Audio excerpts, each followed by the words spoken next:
ആവേശം അവസാന നിമിഷം വരെ നീണ്ട മത്സരത്തിൽ ഈജിപ്തിനോട് സമനില വഴങ്ങി ഇറാൻ. ഇഞ്ചുറി ടൈമിൽ ഇറാൻ നേടിയ ഗോൾ ഓഫ് സൈഡ് വിളിച്ചതോടെ കളത്തിൽ നാടകീയ രംഗങ്ങളാണ് ഉണ്ടായത്.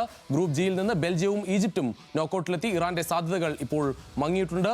വേൾഡ് കപ്പ് ഡെസ്കിൽ നിന്ന് മനീഷ് ഐഷ മാത്യു ചേരുകയാണ്. മനീഷ്, സാമൂഹ്യ മാധ്യമങ്ങളിലൊക്കെ ഇറാൻ അമേരിക്ക യുദ്ധ പശ്ചാത്തലത്തിലുള്ള ചർച്ചകളാണ്. ആ രീതിയിലാണ് ഈ ലോകകപ്പിൽ പോലും തീരുമാനം വന്നത് എന്നത് അടക്കമുള്ള കാര്യങ്ങൾ, ആ വിമർശനങ്ങൾ വരുന്നു. കാരണം ഇറാന് അനുകൂലമായ ഒരു തീരുമാനം ഇല്ലാതിരിക്കാൻ റഫറിമാർ ശ്രമിച്ചു തുടങ്ങിയ കാര്യങ്ങളൊക്കെ ആ രീതിയിൽ വിമർശനങ്ങളും ഉയരുകയാണ്.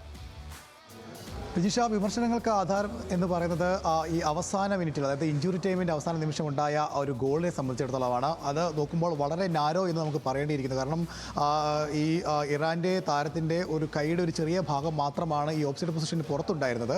അങ്ങനെ നോക്കുമ്പോൾ ഒരൊറ്റ നോട്ടത്തിൽ നോക്കിയാൽ അതൊരു ഓഫ്സൈഡ് അല്ല എന്ന് തോന്നുമെങ്കിലും പിന്നീട് വാർ പരിശോധന അതിൽ ഓഫ് എന്ന് കണ്ടതിനെ തുടർന്നാണ് ഗോൾ നിഷേധിക്കുന്ന സാഹചര്യം ഉണ്ടായത്. മാത്രമല്ല, ലാസ്റ്റ് ഡിഫൻഡർ ഗോളി മുമ്പോട്ട് കയറിയതുകൊണ്ട് തന്നെ ലാസ്റ്റ് ഡിഫൻഡറെ ഗോളിയുടെ സ്ഥാനത്ത് പരിഗണിക്കുകയും അതിനോടൊപ്പം തന്നെ സെക്കൻഡ് ലാസ്റ്റ് ഡിഫൻഡറെ ഓഫ് സൈഡിൽ പരിഗണിച്ചുമാണ് ഈ ഓഫ് സൈഡ് നിർണ്ണയിച്ചിട്ടുള്ളത്. പക്ഷേ പെട്ടെന്ന് നോക്കുമ്പോൾ അവിടെ ഒരു പ്ലെയർ ഉള്ളതുപോലും ഈ മറ്റുള്ളവർക്കിടയിൽ ഒരു കൺഫ്യൂഷന് ഇടയാക്കിയിട്ടുണ്ട്. അങ്ങനെയാണ് വലിയ ചർച്ചയിലേക്ക് കാര്യങ്ങൾ പോയത്. എന്തായാലും ആവേശകരമായ മത്സരമാണ് ഇറാൻ ഈജിപ്ത് ഉണ്ടായത്. ഈ മത്സരത്തിൽ വിജയിച്ചിരുന്നെങ്കിൽ ഈജിപ്തിനെ പിന്തള്ളി ഇറാന് ഈ ഒരു നോക്കൌട്ട് റൗണ്ടിലേക്ക് കടക്കാൻ കഴിയുമായിരുന്നു.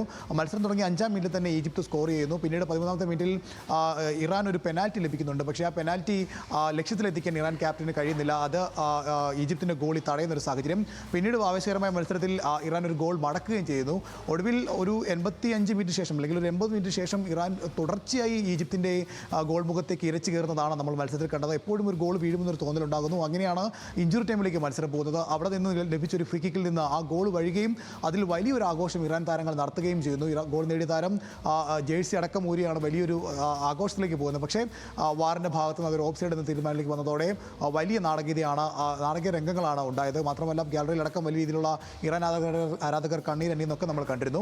അത് നിലവിലെ രാഷ്ട്രീയ പശ്ചാത്തലത്തിൽ കൂടി എടുക്കുമ്പോൾ അമേരിക്ക മനഃപൂർവ്വം ചെയ്തതാണെങ്കിൽ അമേരിക്കയുടെ സ്വാധീനത്തിന് പുറത്ത് ഇറാൻ നോക്കൌട്ട് റൗണ്ടിലേക്ക് തടയാൻ വേണ്ടി ചെയ്തതാണെന്ന് അടക്കമുള്ള ചർച്ചകളും എന്തായാലും സമൂഹ മാധ്യമങ്ങളിൽ സജീവമാണ്. എന്തായാലും ഗ്രൂപ്പ് ജിയിൽ നിന്ന് ബെൽജിയവും അതുപോലെ തന്നെ ഈജിപ്തും നിലവിൽ നോക്കൌട്ടിലേക്ക് യോഗ്യത നേടിയിട്ടുണ്ട്. രജീഷ്, ശരി മനീഷ, എന്തായാലും ഈ ലോകകപ്പിൽ ഒരു മത്സരം പോലും പരാജയപ്പെട്ടിട്ടില്ല. 3 മത്സരത്തിലും സമനിലയാണ് ഇറാന് സംഭവിച്ചത്. എന്തായാലും 3 പോയിന്റ് നിലവിലുണ്ട്. അവസാന ഘട്ട മത്സരം അനുസരിച്ച് ഏത് രീതിയിലായിരിക്കും പോയിന്റ് നില എന്നതനുസരിച്ചായിരിക്കും ഇറാന്റെ ഭാവി. എന്തായാലും അതിന് സാധ്യത വളരെ കുറവുമാണ്.